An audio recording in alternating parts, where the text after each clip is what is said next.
Today's video is brought to you by Keeps, the brilliant service that helps you keep your hair. Look, I started noticing I was losing my hair in my early 20s, or actually, other people started noticing I was losing my hair. You know, eventually I just caught that weird mirror in the changing room at the store, and you're like, oh, so this is happening. But when this happened to me, Keeps didn't exist, so I was just like, well, looks like I'm gonna have to shave my hair and just embrace my inner Bruce Willis without being cool like Bruce Willis. But look, good news for you, hairy young friends. If you do catch that weird look in the mirror and notice you're losing your hair, Keeps are there for you. It's an online subscription service with doctor-recommended hair loss treatments that clinically proven it's no snake oil bullshit that always just ends in tears and baldness. Plus, it's delivered right to your door, so it's super convenient. Also, this stuff is super affordable. It's about half the price of the same thing in the pharmacy. Why would you even go to the pharmacy for this stuff? Keeps is easier and it's cheaper. It's a win-win. Also, this isn't some bam, done, thank you for your business sort of thing. Keeps comes with a year of unlimited messaging with your prescribing doctors, so you can ask any questions that you might have. Hair loss stops with Keeps. To get 50% off your first order, go to keeps.com/megaprojects or click the link in the description below. That's keeps.com/megaprojects. And now today's video.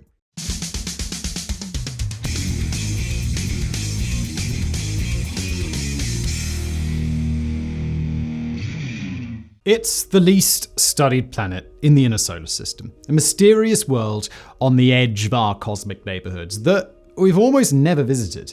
From the dawn of the space race right through to today, one constant has been our ability to study the other terrestrial worlds. To date, humanity has sent over 40 craft to Venus and over 50 to Mars. Heck, even Jupiter, which is both decidedly non-rocky and far hard to get to, has seen something in the region of 10 visits by NASA and the ESA. Yet, there's one world which we've constantly overlooked, the runt of the planetary litter, Mercury. Despite being a mere 77 million kilometers away at its closest point, Mercury remains almost woefully unvisited. Our only encounters have been Mariner 10 in 1974 and Messenger from 2011 to 2015. At least, that is, until now. As you watch this, twin craft are currently sailing across the heavens, destined for the first planet. Known collectively as BepiColombo, they represent a joint European-Japanese attempt to uncover Mercury's remaining secrets.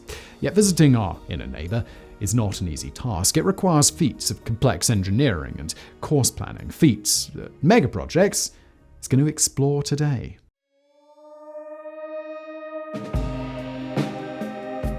So, here's a trick question to get this video rolling. What is the closest planet to Earth? And if you have any space knowledge, you most likely answered with Venus. It's true that the second planet is the one that comes closest to us, peaking a mere 38 million kilometers away. Practically close enough for a cosmic brush of the lips. Yet Venus also spends a good deal of its year much further afield, sometimes right on the other side of the sun. That means the planet that, on average, spends the most time closest to Earth must be the one with the shortest orbit, the one that will reputedly swing by us even as our other neighbors are off on their voyage around the sun. With a year that lasts only 88 days, that planet is, of course, Mercury. Now, we mention this not only because it's a good factoid, but because it also nicely sets up the engineering challenge at the heart of today's episode: how to safely get a craft into orbit around the first planet.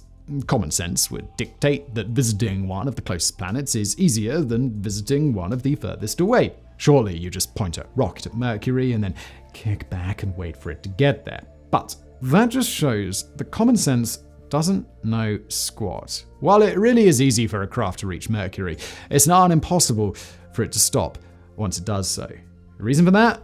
The gigantic gravity sink at the center of our solar system that's also known as the Sun. To understand why this is a problem, picture one of those Olympic cycling arenas with the steeply sloped track that's shaped kind of like a bowl. In this metaphor, Mercury is someone like a champion cyclist, Chris Hoy, whizzing around on those tilted sides at high speed. Humanity is the crowd above him in the spectator stands, and the sun's immense gravity is at the bottom of the bowl where the slope ends. Now, let's say you wanted to go from the stands at the top and visit Chris Hoy for a chat mid-race. You could technically just point your bike straight down the slope and intercept him, but you're not going to be able to stop if you do that. At best, you'll go zooming past the bottom of the bowl, and at worst, you'll go crashing into him and have to deal with all the angry Chris Hoy fans being mad at you. This metaphor is going very far. In a super simplified way, that's the problem that engineers face with getting a craft to Mercury. You point your rocket straight at Planet 1 and watch it go sailing past and into oblivion. No, if we want to get close to cosmic Chris Hoy, we're going to have to take a roundabout route to get there. One that involves cycling around the track ourselves until we're moving parallel to him.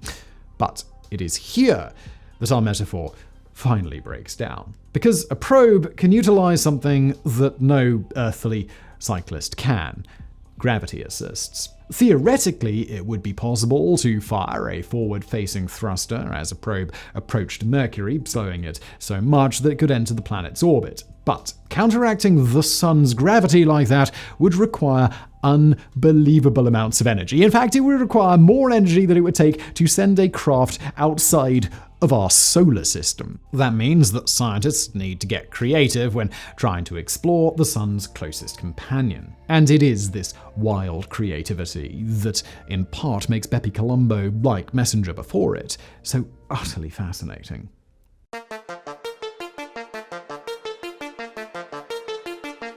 Ever since The Martian came out, the concept of gravity assist has been embedded in pop culture. The idea that a craft can use the massive gravity of a planet to speed itself up on its journey is now something even the layest of laymen understands. But The Martian only covered using gravity assists, also known as gravity slingshots, to gain speed.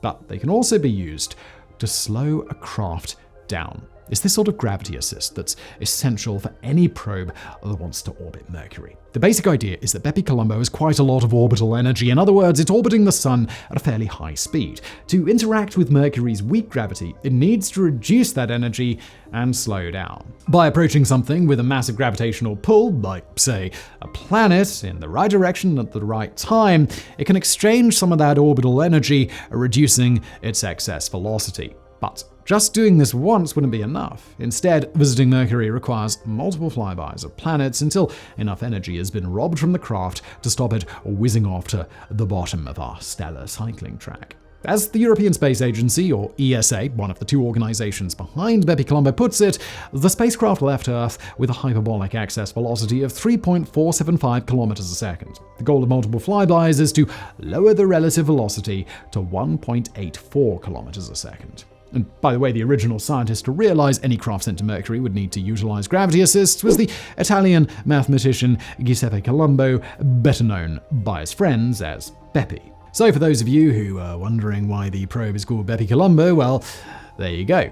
You're welcome. Now, BepiColombo isn't the first probe forced to undertake a super complicated route to get to Mercury. NASA's Messenger craft launched in August 2004 and spent 7 years looping around the inner solar system in a series of complex maneuvers before finally settling into orbit in March 2011. Yet, the fact that it's been done once before doesn't make it any less difficult. Launched on October 20th, 2018 from the EU's spaceport in French Guiana, BepiColombo's journey has involved some truly headache-inducing calculations. In 2020 alone, it performed flybys of both Earth and Venus. The first of these is undertaken while the ground team were having to operate within the strict global lockdown caused by COVID's first wave. 2021 saw a second flyby of Venus, followed by an important step. On October 1st, BepiColombo at last visited Mercury on the 101st anniversary of Colombo's birth. But this was just a flying visit to slow the craft, not the beginning of orbital insertion. Since then, the probe has conducted a further flyby of Mercury, swinging past and capturing new images on June the 23rd, 2022. Another 4 flybys are still required before it can enter orbit, 1 in 2023, 2 in 2024, and 1 in 2025. And finally, on December the 5th, 2025, BepiColombo will have slowed so much that Mercury's weak gravity will at last be able to capture it. Known as a weak stability boundary capture, the process will see the probe basically drift into Mercury's embrace, ending its complex journey after 7 long years.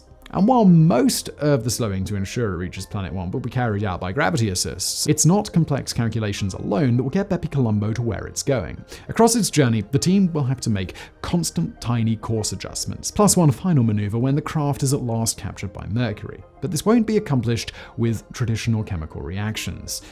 Oh no. Instead, BepiColombo will be redirected using another of the probe's impressive innovations, the most powerful electric ion propulsion system ever sent into space.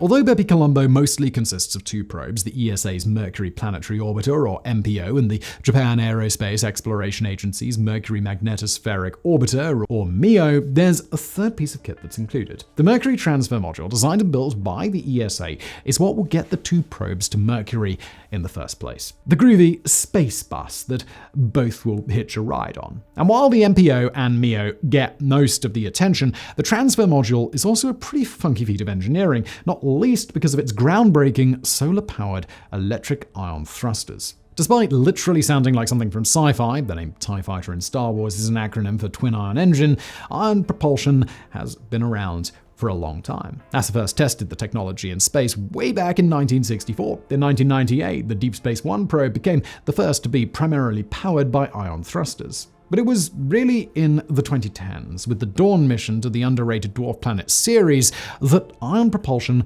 came into its own, allowing Dawn to execute maneuvers that would otherwise have just been impossible. Now, just a handful of years later, BepiColombo is demonstrating the most powerful version yet. A grid of 4 bunched together on one side of the craft, although only a maximum of 2 can be used at once. The ion thrusters are electric-powered, fed by the huge 15-meter solar array on the module. To move the craft, they accelerate xenon gas inside an electric field before blasting it out at high speeds. The xenon atoms go whizzing off into space. They create a push on the craft. It's not much. It's equivalent to about the force required to hold up a piece of paper, around 125 millinewtons. But in the vacuum of space, even that push inevitably has an effect on the module. And if the ion thrusters are fired for a long time, they can significantly alter BepiColombo's course. Each of these sustained periods of ion propulsion is known as a thrust arc. The ESA plans to use 22 of them across the mission's lifetime to make course adjustments and to facilitate the final insertion into Mercury's orbit. Now, if you're thinking all of this is just an excuse to show off some advanced tech, you're missing the broader point. The fuel required to perform these adjustments with chemical propulsion would weigh so much that it would send the costs of the mission spiraling. By investing in advanced technology, the ESA is saving money. Still, that's not to say there weren't significant engineering challenges. Perhaps the biggest was dealing with the extreme cold the thrusters would experience during periods of inactivity. It seems sort of counterintuitive, right? BepiColombo is heading close to the sun, so you'd expect it to get hotter and hotter.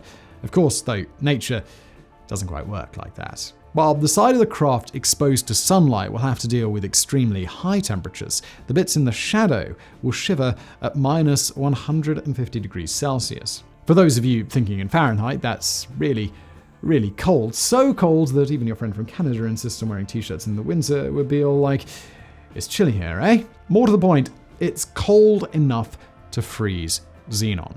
Yet the ESA managed to get around this, creating ion thrusters that would function at cold even for Canadian temperatures. In fact, the entire craft had to be engineered to withstand insane conditions. Not just the Mercury Transfer Module, but the MPO too. The result was a complex system of sealed pipes spreading through the craft like blood vessels. Inside, liquid gets heated up on the sun-facing side until it evaporates. It's then carried to the shadowy side, where irradiating plates warm the equipment. Back in the cold, the liquid cools and condenses, whereupon it's cycled through to the sun-facing side, and the process starts over again. Described like that, it sounds simple. But to make sure it works, scientists had to begin running tests all the way back in 2001. It was worth it, though. Fast forward to today, and both the MPO and MEO are headed for their target on schedule. Barring some unforeseen catastrophe, they should begin their scientific missions within the next couple of years. Which brings us to the next part of today's video, exploring the probes themselves.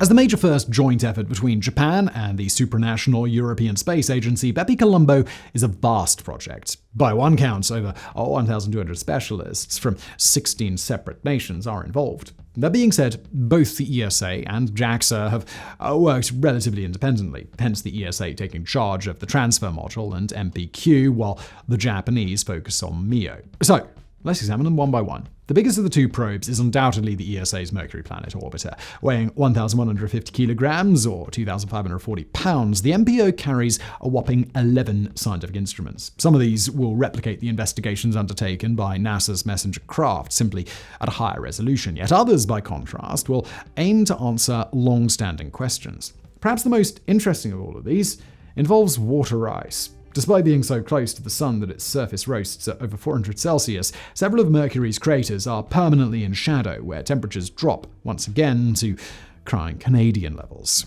Deep in these craters, we've known for a long time that ice exists. Messenger orbit confirmed that it's water ice. Now the MPO is intending to remove the all but from that sentence and bring back a final confirmation. In this, it will be aided by two special instruments, the Mercury Gamma Ray and Neutron Spectrometer, and the probing of Hermian exosphere by ultraviolet spectroscopy. While both have multiple uses, the first will also investigate Mercury's composition, while the second will try to understand the planet's exosphere, the real hope is that they confirm Planet 1 as yet another world in our solar system, where some form of water exists. To do this, MPO will be getting seriously close to the surface. So close that it would loop the planet once every 2.3 hours, a big contrast to MEO's 9.3-hour orbit. And that closeness will be useful for another instrument too, the BepiColombo Laser Altimeter, BELA.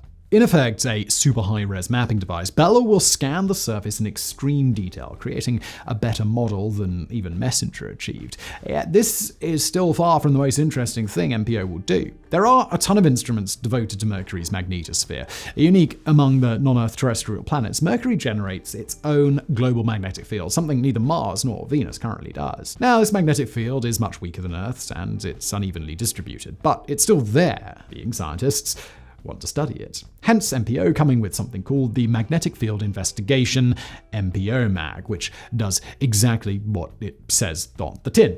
Over the course of its mission, MPO-MAG will run tests on Mercury's magnetic field, trying to figure out how the solar wind impacts it and how it got there in the first place. Again, we already have a pretty good idea thanks to Messenger. We know Mercury's core makes up around 85% of its mass, and it's likely either liquid or at least part molten. But MPO-MAG is intended to confirm this. Just as the Mercury Orbiter radio science experiment, MORE is intended to unearth the planet's internal structure, while another instrument named SERENA will examine how the magnetosphere interacts with gases in the exosphere. And these are just a handful of the instruments aboard MPO. We haven't even touched on the oddly named Symbiosis, which will examine the planet for signs of volcanism, a big deal since currently only a handful of worlds are confirmed to have active volcanoes. Nor have we covered the ISA, which will use Mercury to run tests on Einstein's theory of general relativity. But time is short, alas, and we still need to pay attention to Japan's probe, MEO.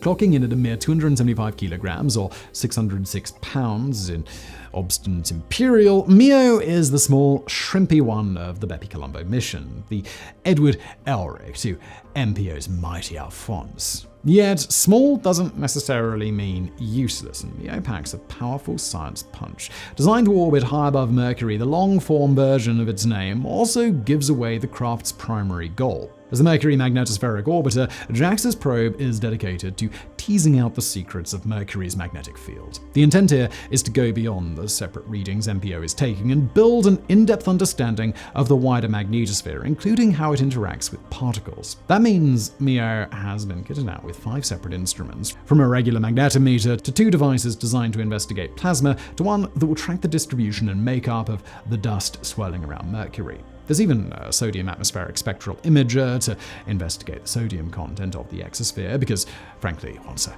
good space mission without a probe sniffing around for traces of sodium? But the coolest part is that since MPO and MEO have some similar instruments, we'll be able to take similar readings for different sides of the planet at the same time. This will be like the difference between hearing music in mono and stereo, a means for rounding out our understanding and our appreciation of Planet 1. And all being well, the 2 probes should keep this up for over a year.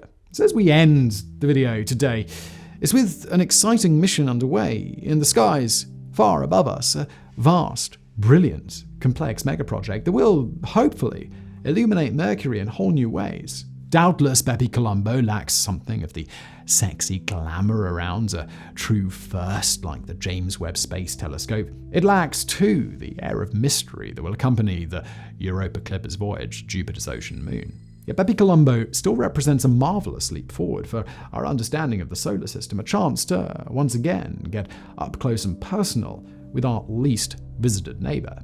In doing so, we may yet uncover things beyond even our wildest imaginations.